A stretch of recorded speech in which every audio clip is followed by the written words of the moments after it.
শুভানুধ্যায়ীদের কথাই। তাসিন রিয়াজ, আপনাদের ইফতার আয়োজন নিয়ে তো নানা আলাপ, লোকের নানা কৌতূহল। দুটি প্রশ্ন খুব করছে লোকে। প্রথমটি, হোটেল ইন্টারকন্টিনেন্টাল ইফতার পার্টির খরচ পেলেন কোথায়?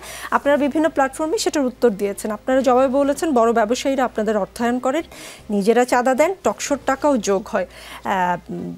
আবার অনেকে সামাজিক যোগাযোগ মাধ্যমে আপনাদের ফান্ডে টাকা দেওয়ার জন্য ইচ্ছাও প্রকাশ করে। টকশোতে আমরা কত টাকা দিই সেটা আমরা জানি, এবং আপনাদের কার কি পেশা সেটাও আমরা মোটামুটি জানি, বা আপনারা কতটুকু কন্ট্রিবিউশন করতে পারবেন। কিন্তু বড় বড় ব্যবসায়ী কারা সেটা জানি না, সেটা একদম অস্পষ্ট।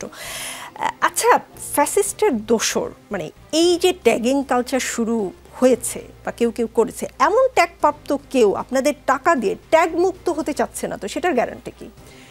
না, সেটা তো আপনারা অনুসন্ধান করবেন। মানে আমরা তো আপনাদের দেখেন, এই স্বাধীন বাংলাদেশে আমরা তো বলেছি যে গণমাধ্যমও স্বাধীন।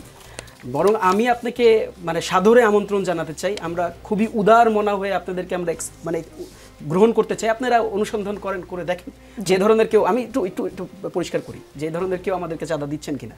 তবে উত্তরে আমি এই কথা স্পষ্ট বলতে চাই, জাতীয় নাগরিক কমিটি বা জাতীয় নাগরিক পার্টি আমাদের যে আস্থার জায়গা, মানুষ যেভাবে করে আমাদেরকে ভালোবেসেছে, আমাদের উপর আস্থা রেখেছে, এটি আমরা নিঃসন্দেহিতভাবে আপনাদেরকে বলতে চাই যে কোনো ফ্যাসিজমের দোসর আপনি যে কোটটি করেছেন, সেই দোসরদের কাছ থেকে টাকা নিয়ে বাংলাদেশের রাজনীতি করার মানে প্রয়োজন আমাদের হবে না। কারণ বাংলাদেশকে ভালোবাসে, বাংলাদেশের গণতন্ত্রকে ভালোবাসে, বাংলাদেশের গণতন্ত্রকে সমুন্নত জায়গায় দেখতে চায় এমন অসংখ্য মানুষ আছে, অসংখ্য ধনী মানুষ আছে, অসংখ্য ইভেনচুয়ালি সারা বাংলাদেশে ছড়িয়ে ছিটে অনেক মানুষ আছে যারা নতুন রাজনৈতিক দলকে তাদের যে বারান্দায়, তাদের যে দরজায় আমন্ত্রণ জানানোর জন্য তারা প্রস্তুত আছে, এবং তারা তাদের অর্থ নিয়ে প্রস্তুত আছে। জনগণের রাজনীতি করবো, আমরা জনগণের টাকা নিয়ে রাজনীতি করবো। এবং আপনি যেটি জানতে চেয়েছেন, যদি আমরা প্রয়োজন মনে করি, যদি আমাদের, এটা তো কনফিডেন্সিয়াল একটা ইনফরমেশন যে কোনো দলের জন্য, আমরা বিএনপির কাছে কখনো জানতে চাইবো না, রাজিকুজ্জামান স্যারের কাছে বা ওনাদের কাছে আমরা জানতে চাইবো না তাদেরকে কারা চাঁদা দেয়।